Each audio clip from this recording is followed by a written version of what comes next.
When Daniel opened his eyes, the sun was rising over the horizon. The train stopped at an abandoned station, shrouded in fog. He steps out of the cabin, feeling the fresh morning air on his face, and realizes that he is. The ghost carriage disappears, and with it, the evil spirit that had slaughtered so many souls over the years. Daniel knew that, somehow, a cycle had been broken. He sacrificed something deeply personal, his connection to the train, to save his life and free. Now, he was a free man, but he knew he would never be the same. The spirit may have been banished, but the mark of that night on the ghost wagon route would remain forever. Welcome to the channel where every ride could be your last. Here, we tell the darkest and most disturbing stories of drivers and passengers who have faced the unexplainable on the roads.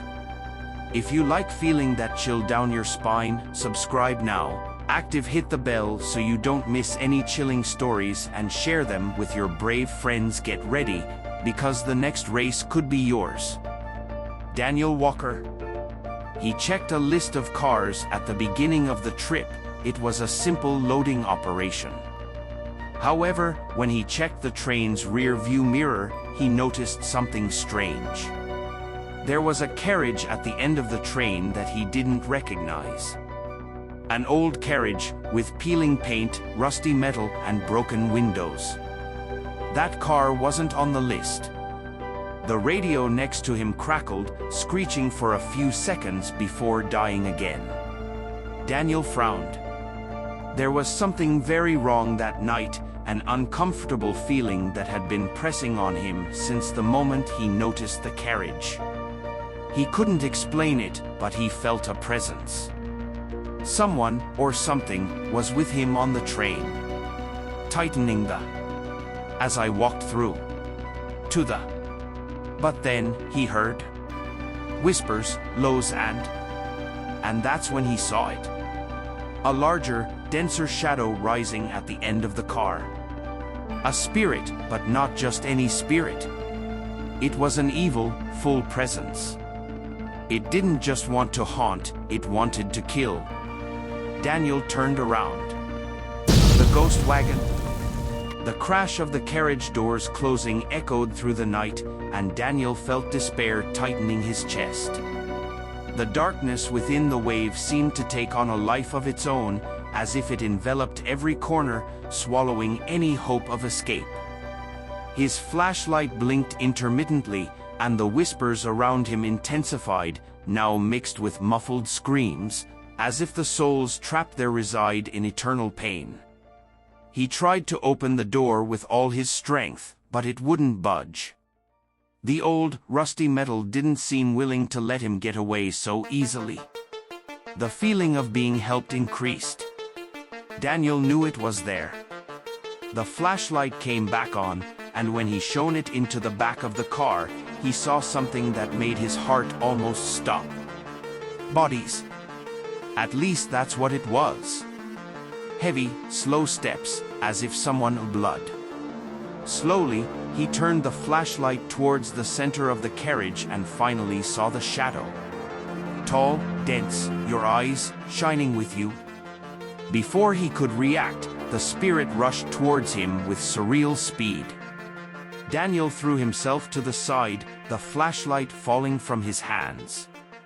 The spirit passed right by where he was, and the air around him seemed to vibrate with violent energy. The floor of the carriage shook, and the walls creaked under the supernatural force. Daniel crawled across the floor, desperately searching for his flashlight. He'll probably get out of there. But, with Levmios. In every way planned ghostly hands with they wanted to drag Daniel to the same fate. He spoke and pushed his way forward, hitting the hands that grabbed him, but their strength was impressive. The long, sharp nails cut into his skin, leaving bloody marks on his arms and legs. He struggled but felt his energy slipping away. The evil spirit appeared again, its eyes fixed on Daniel, as if it was delighting in the suffering it had caused. The distorted smile never leaves his face, and now he spoke, his voice echoing from all the specifics at once. A mix of male and female voices, young and old, all echoing one word, come. Daniel tried to run, but the carriage door closed. Despair. When he spoke up, he realized that the darkness around him was not normal. He was still trapped. The train and the forest, there was nowhere to run. The evil spirit was standing at the entrance of the carriage, coming straight towards him. You can run, Daniel, but you can't escape. Daniel started Daniel ran desperately along the carriages, his breathing heavy and his heart hammering in his chest.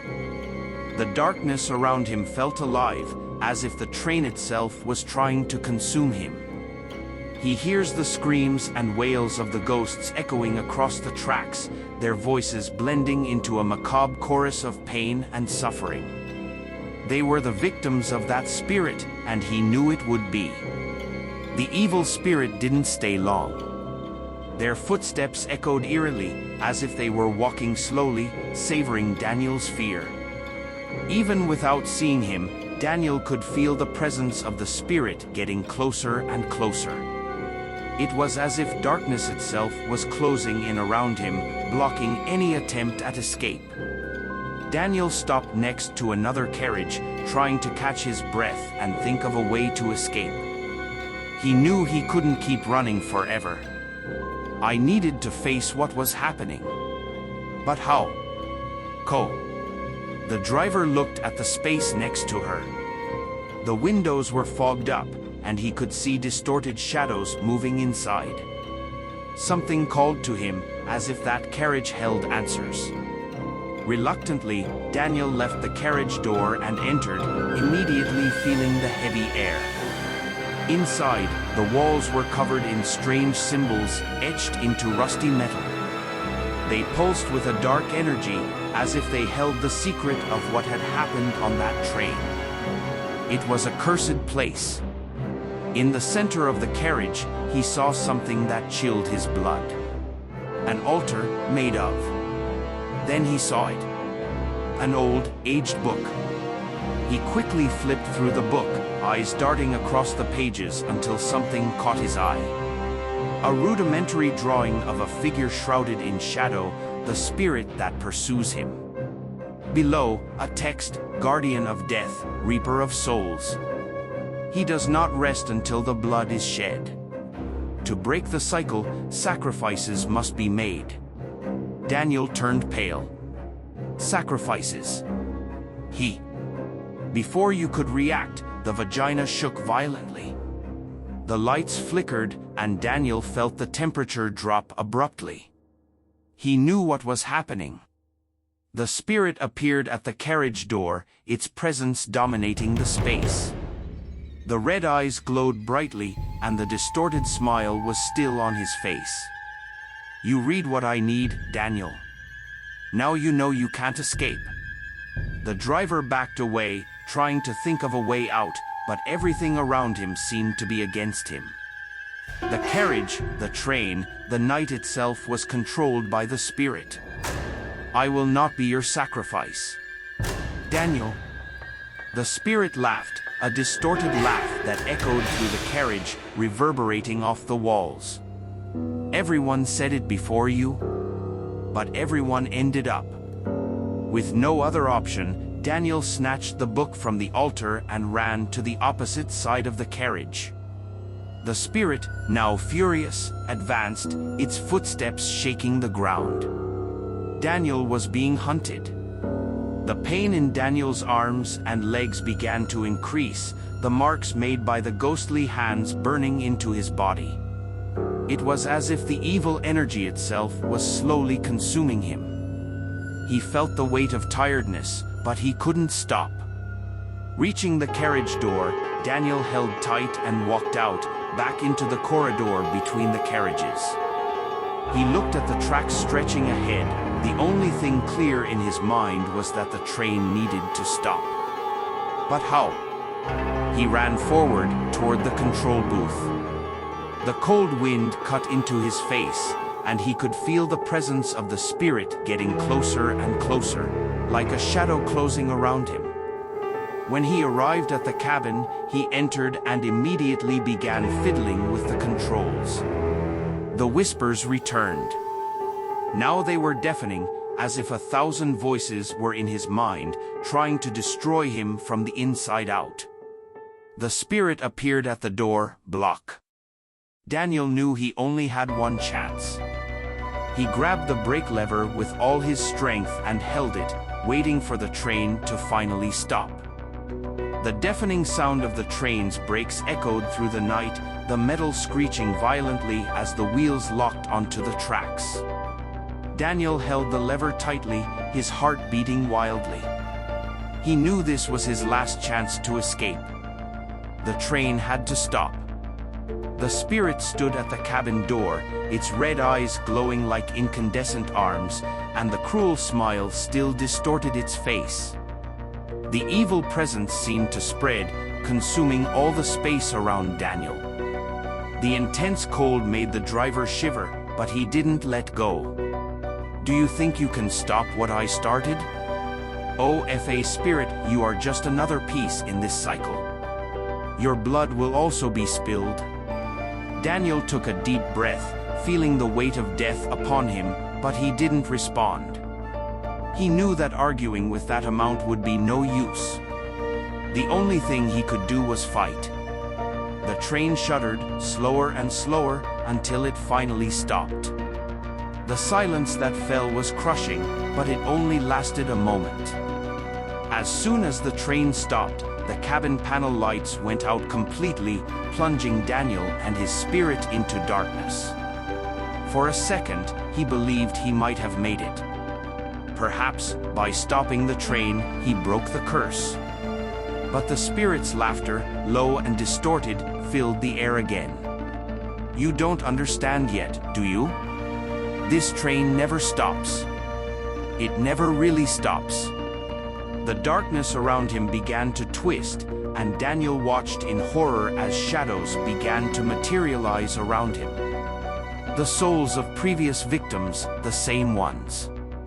A woman, dressed in old, torn clothes, appeared at his side, her empty, lifeless eyes staring at him. A child, eyes wide open unnaturally, held the woman's hand, and a man with half his face disfigured by death crawled closer. They were the lost souls of the train. "They are thinking of stopping the train too," the spirit said, "but they all failed. Just as you will fail." Daniel tried to pull away, but he felt cold, invisible hands grabbing his arms and legs. The souls of the dead held him. But then something in the back of Daniel's mind popped up. "Oh, book." The words he stole the book. "It won't save you. Oh, zombie spirit, sue." Finally, Daniel found a page he was looking for. An ancient banishing ritual, something that affects not only the destruction of the book, but also an act of sacrifice of something deeply personal. Daniel knew his train, his life, his purpose. With renewed determination, he held the book tightly and looked at the spirit. "You won't have me. And you won't kill anyone else." The spirit advanced, "Sue. The fire is." The trapped souls also fell to disappear, their empty faces now expressing disruption, as if they were finally being freed. Daniel felt the heat of the flames rise, and knew there was no going back. He was prepared for the end, waiting to be consumed. But then, everything stopped. The sound of calls stopped, the train fell silent, and the spirit disappeared. There was no mob. Daniel fell to his knees, panting, and looked around. He was back. The carriage was empty. "Oh, train, paradox. It has been achieved." When Daniel opened his eyes, the sun was rising over the horizon. The train stopped at an abandoned station, shrouded in fog. He steps out of the cabin, feeling the fresh morning air on his face, and realizes that he is The ghost carriage disappears, and with it, the evil spirit that had slaughtered so many souls over the years. Daniel knew that, somehow, a cycle had been broken. He sacrificed something deeply personal, his connection to the train, to save his life and free. Now, he was a free man, but he knew he would never be the same. The spirit may have been banished, but the mark of that night on the ghost wagon route would remain forever. Did you like this story? Do you have something incredible to share? If you or someone you know has had a hair-raising experience in traffic, whether as a driver or passenger, send your story. Who knows, it might appear in our next video. Send your report in the comments or by email, and let's explore the mysteries of the road together.